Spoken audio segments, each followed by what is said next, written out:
2-3 зарчмын ямиг бас хэлмээр байгаамаа. Тэгээд нэгдүгээрт яг ерөн хууль санаачлагч гишүүн маань өөрөө хурал даргалж болдгүй байна гэдэг зүйлийг би энэ хууль тогтоомжийн хуулийг хилцүүлэхэд харлаа. Аливаа зүйлийг нөгөө хурал даргалах гэхээс илүүтэй орж исэн төслөө одоо тохируулан тааруулж тайлбарлах байдлаар гишүүдийн дунд хавар амьсгалыг үнэхээр сонирн болгосон. Би энийг л хэлж байгаа. Тэгэхээр ийм зүйлүүдээр байдаг бол дэгийн үйл дээр хийгээд банкны орны дарга өөрөө магадгүй эсвэл хурал даргалагч гишүүн хуулийн төслийг хэлцүүлж байгаа бол өөр гишүүнээр даргалуулцдаг ч юм уу. Ийм байхгүй бол юм хэлэхээр л ингээд микрофоны давуу талаар ч юм уу ийм зүйлүүдээс болж энэ маш олон үйл ойлголцууд гарсан байт юм аа. Би энийг ерөн зүгээр цаашдаа би анхаарах хэрэгтэй байна гэж үзэж байгаа. За хоёрдугаарт яг хуу энэ ингээ эцсийн хилцүүлгийг засаад ороод ирж чад баярлалаа. Тэгээ би өнөөдөр яг хуу энэ хуулиас болж нэр бүхий гишүүд за зарим зүйлдер ингээ маргаан мэтгэ явсан. Тэгээ номын жимийг бас аль болохоор засах гэж бас зарим саналуудыг авахыг хичээж байгааг би ойлгож байгаа. Гэхдээ би бас нэлээд том гүжирдүүллээ. Чиний санал Улсын хурлын гишүүн инх төвшин жаргалаа хоёроос илүү байна гэж юу байдیں۔ Ийм байж болохгүй. Миний санал биш байхгүй.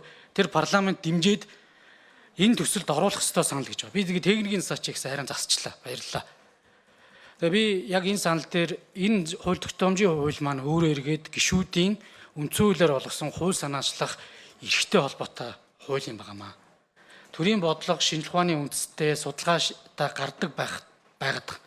Хоёрдугаарт би бүжиг даргахын олон дэвшүүлдэг асуудалтай санал нийлдэг. Саяхан бүжиг дарга амралтын өдрүүдээр ховдод айлчилж байхдаа орон нутагт байдаг маш олон эрхүүдийг дээшээ татсан байна гэж хэлсэн бэл.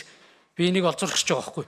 Энэ хуулиар олон эрх мэдлүүдийг зөвхөн хууль тогтоогч авах гэжсэнийг харин ажлын хэсэг бас ажиллаад тодорхой хэмжээнд бас жоохон балансжууллаа л гэж харж байгаа. Гэхдээ эргэлзээтэй зүйлүүд бол байгаа.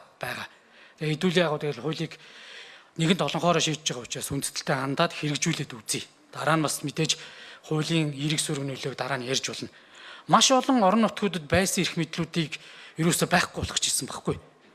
Тэгээ бидэд бас эрх мэдлийг хит бас энэ хууль тогтоогч төвлөрүүлээд бас сайн зүйл хөрөхгүй. Энийг дагаа тэр орон нутагт байдаг чиг үүрэг нь байхгүй болохоор төсөв нь байхгүй болчдөг, хүний нөөц нь байхгүй болчдөг. Орон нутагч чинь зүгээр нэг юм эрх мэдлгүй бүтцүүд ажиллаад байх. Орон нутгийн иргэдийн асуудлыг шийддэггүй тийм л зүйлрүүдэд орчдөг байхгүй. Тэгээ иргэд маань анхан шатны нэгжээрээ орохоор юм шийдэхгүй байж юугаа наанаас суугаад байгаа гэдэг байдлаар орон нутагт ажилладаг албаагчтайгаа шүүмжилж эхэлдэг. Хөөргөд эднэр чинь шийдэх эрх мэдэл нь байхгүй, бид нар чинь улам дээш нь төвлөрүүлж аваад байгаа байхгүй. Тэгэхээр яг энэ дээр ингээ балансжуулахыг хичээжсэн ажлын хэсэг би зүгээр бас талархаж байгаа. Тэгвэл эргэлзээтэй маш олон зүйл үлдсэн гэдгийг протоколын үед үлдээ. Тэгээ Улсын хурлын тамгын газар дээрээс яг албан ёсоор хариултаа өг. Энэ хууль дээр гишүүдийн За, сайн зэрэг гишүүн 1 минут.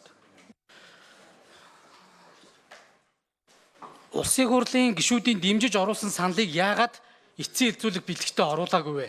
Энэ алдаа гаргасан уугүй юу гэдэг хүлээн зөвшөөрж гинүү. Би сайн зөрөгтэй биш байхгүй. Сайн зөргийг дарж нухчихын тулд хураалгаагүй саналыг бид ярьж байгаа учраас чиний саналыг тусгачихгүй гэдэг ийм тийг хаана үт юм бэ? Тэгээ энэ дээр ийм техникийн алдаа гаргасан гаргаагүй гэдгээ одоо яг хариуцлагатай микрофонд үлдээх гэдэг. Энийний цаана бас энэ одоо заавар зүудгээгөө өгдөг хүмүүс мэрэгжил арга зүйр хангаж байгаа хүмүүсүүдийн асуудал бас яригдэн шүү. За, сайн зэрэг гишүүний асуултанд Улсын хурлын тамгын газрын хуулийн газрын дарга Дондогмоо дарга хариулна. Ажлын хэсгийн 1 дахь микрофон.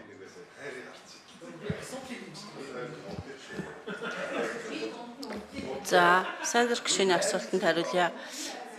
Хуулийн төслийг анхны хэлцүүлгийг нэгдсэн хуралдаанаар хилцэх явцад бол төслийн 17-гийн 3 дахь хэсэгтэй холбоотой 3 гишүүнээс санал гарсан 17-гийн 3 дахь хэсэгтэй холбоотой мөн чуулганы нэгдсэн хуралдаанаар 17-гийн 3 дахь хэсэгтэй холбогдуулаад 2 асуудлаар гүйцэн боловсруулах чиглэл авсан. Тэгээд 17-гийн 3-ыг уялдуулж гишүүдийн саналыг тусгаад болон гүйцэн боловсруулах чиглэл авсан саналуудыг томьёолж оруулж ирэхдээ 17-гийн 3 дахь хэсгийг хэвээр үлдээнэ гэж ингээд тооцоолоод томьёолоо бэлтцсэн байна. За, эцсийн хэлцүүлэгтэй холбогдуулан гишүүд